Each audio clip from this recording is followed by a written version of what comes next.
Yes, because you understand here that the lymphatic system is a system that sucks in the tissue fluids, and this tissue fluid should be returned to the heart.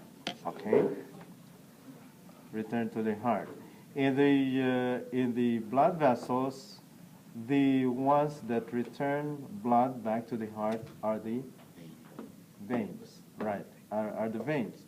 So you expect that the lymphatic vessels connect to the veins, particularly to the superior vena cava here. So all of the tissue fluids that are sucked in by the lymphatic vessels would go all the way up here down to the superior vena cava, and thus it joins the systemic circulation through the right atrium. Okay? So all of these ones are all collecting vessels. All of this. So these collecting vessels have valves. These are mini valves that are always open so that the tissue fluids would easily get into.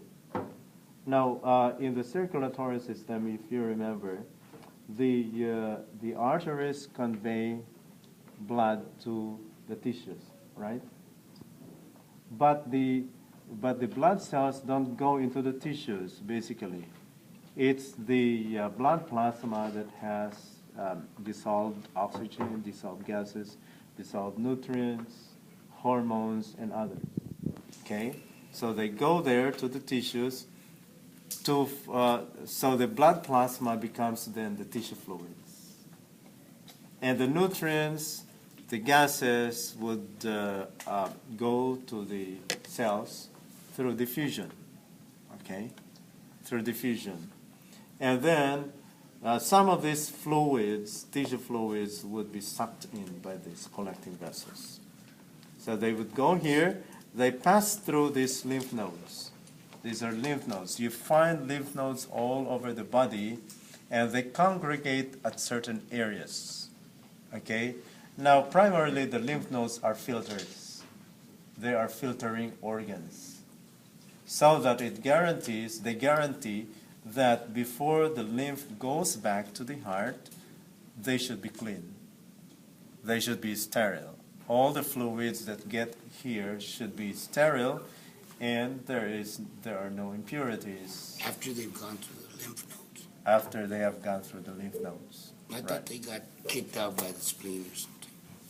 Right. Yes. These are filtering points. And then how do they get out of those filters, or they stay there all the? They stay there for a time for filtration. Elements. For filtration, you imagine if you have an ordinary filter, right? If it is a water filter, the water which stays there. There is a delayed time where it goes there and then it comes out also. Okay, after it has been cleansed. So it's a filtration system. So those nodes never get filled up, like a filter would. Yeah, there are macrophages there. You don't worry about. So they eat the macrophages, take care of all the crap that's left in there. Right. Gotcha. Right. So, for example, if there is any microorganism that enters here through a wound, okay, so the microorganisms are there, and that you have the immune system, right? The immune system basically resides here, especially in the lymph nodes.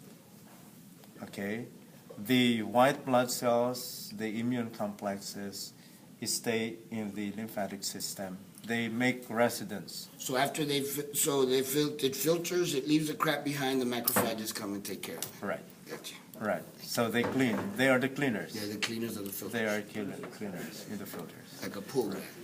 Yes. So they are not filled up. They are not filled up. They are just cleaned by the macrophages.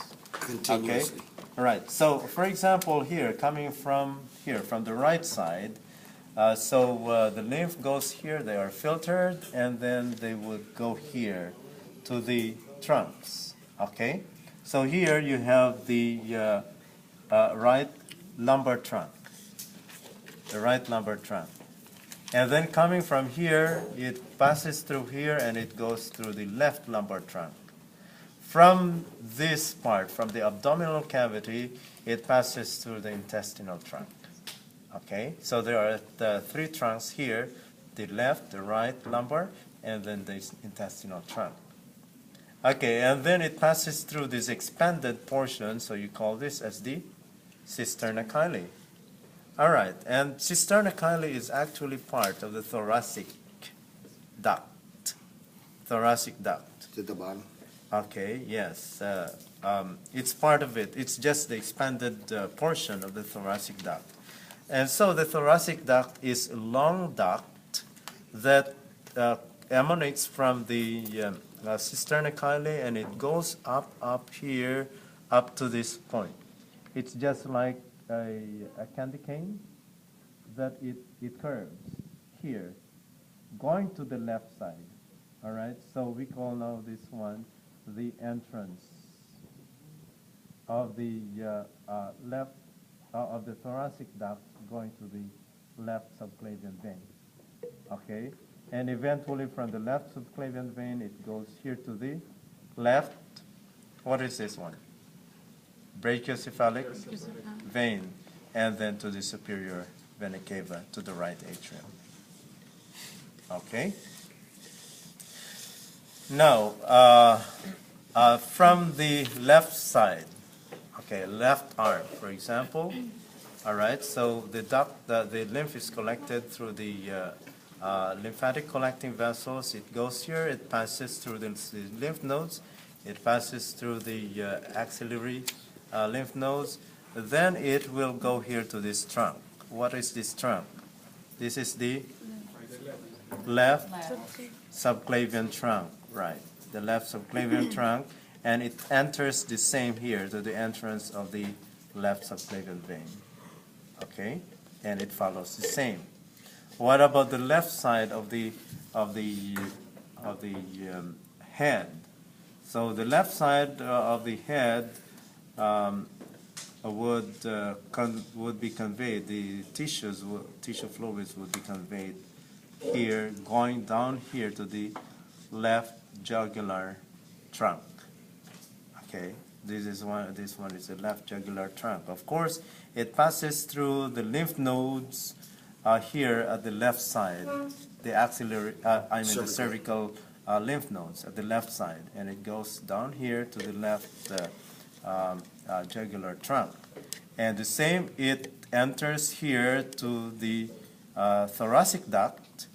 Okay, this is the distal part of the thoracic duct, and it joins here to the left subclavian vein, down here again, and to the right atrium. Okay. Now from here, from the right side, you have here this part, the right arm, the collecting vessels here will drain the tissue fluids. The lymph then, as it enters, will go here. It passes through the right axillary lymph nodes, right? And then it goes here to the right, what is this? The right subclavian trunk. All right. The right side also of the head, the lymph would be collected here. It passes through the right cervical lymph nodes, then it passes through here. This one is your right jugular trunk. And then they join together. This is now a duct. So this is the right lymphatic duct. Okay, let me remove this. The right lymphatic duct, this one. And then it enters into the right subclavian vein. Then it goes down here to the right brachiocephalic vein, to the to the superior vena cava, then to the right atrium. Okay. What about here from this part? You have trunks coming from here. What is shown here? Let me show this to you. This one is the right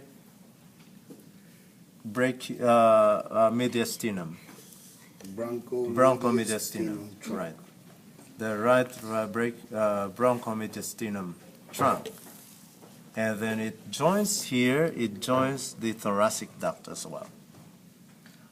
What about here?